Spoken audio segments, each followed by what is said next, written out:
ജനവാസ കേന്ദ്രങ്ങളിലെ കടുവ ആക്രമണ ഭീതി അവസാനിപ്പിക്കാനും സുരക്ഷിതമായ വന്യജീവി വിനോദസഞ്ചാരത്തിന്റെ പ്രോത്സാഹത്തിനും വഴിതെളിക്കുന്ന കടുവ സഫാരി പാർക്ക് വരുന്നു. കോഴിക്കോട് ജില്ലയിലെ പെരുവണ്ണാമൂഴിയിലാണ് സഫാരി പാർക്ക് വരുന്നത്. പദ്ധതിയുടെ പ്രാഥമിക പ്രവർത്തനങ്ങൾക്ക് 5 കോടി രൂപ സർക്കാർ അനുവദിച്ചു.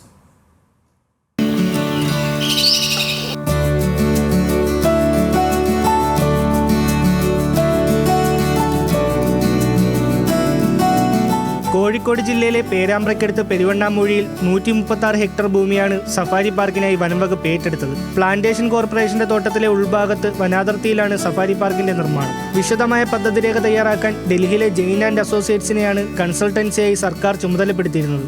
ജനവാസ മേഖലയിൽ ഇറങ്ങുന്നതും പരിക്ക് പറ്റിയതും ആരോഗ്യ പ്രശ്നങ്ങളുള്ളതുമായ കടുവകളെ പുനരധിവസിപ്പിക്കുന്നതാണ് പദ്ധതി. പരിസ്ഥിതിക്കും കർഷകർക്കും സുരക്ഷിതമായ വിനോദസഞ്ചാര വികസനത്തിനും പദ്ധതി ഗുണകരമാകുമെന്നാണ് പരിസ്ഥിതി പ്രവർത്തകരുടെ അഭിപ്രായം.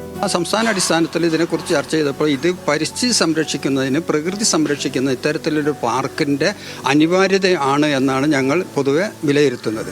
ഈ സർക്കാർ ഇത് സംബന്ധിച്ചിട്ടുള്ള നോട്ടിഫിക്കേഷൻ പുറപ്പെടുവിച്ചത് അതിൻ്റെ പ്രാഥമിക ഘട്ടം മാത്രമേ ഇപ്പോൾ ആയിട്ടുള്ളൂ.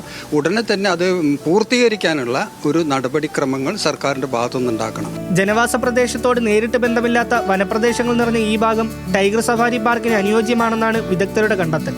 ജനവാസ മേഖലകളിൽ ഇറങ്ങുന്ന കടുവകളെ പിടികൂടി ചികിത്സിക്കാനും പരിപാലിക്കാനും ഇടമില്ലാതെ വലയുന്ന വനം വകുപ്പിന് ഇത് ആശ്വാസമാകും. നമ്മളെ ഒരു മൃഗത്തിന് സഞ്ചരിക്കാൻ വേണ്ട ഇത്ര കിലോമീറ്റർ ദൈർഘ്യം എന്നുള്ള ഭൂമി അല്ലെങ്കിൽ കാട് വേണമെന്നുണ്ട്. ആ കാട് ഇല്ലാതായതുകൊണ്ടാണ് മൃഗങ്ങൾ നാട്ടിലേക്ക് ഇറങ്ങി തുടങ്ങിയത്.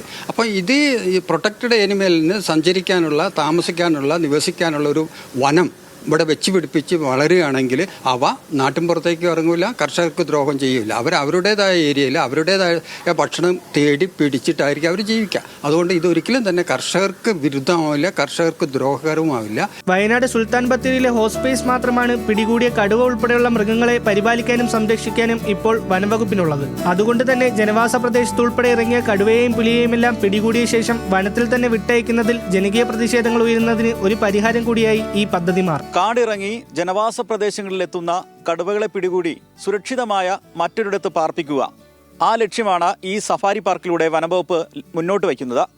എന്നാൽ ഈ പദ്ധതി നടപ്പിലാക്കാൻ വലിയ സാമ്പത്തികം വേണം. അതിനുള്ള കാത്തിരിപ്പിലാണ് വനംവകുപ്പും അധികൃതരും. വയനാട് പെരുവണ്ണാമൂഴിയിൽ നിന്നും ക്യാമറമാൻ സുൽത്താനോടൊപ്പം രതീഷ് വാസ്തവൻ, ന്യൂസ് മലയാളം.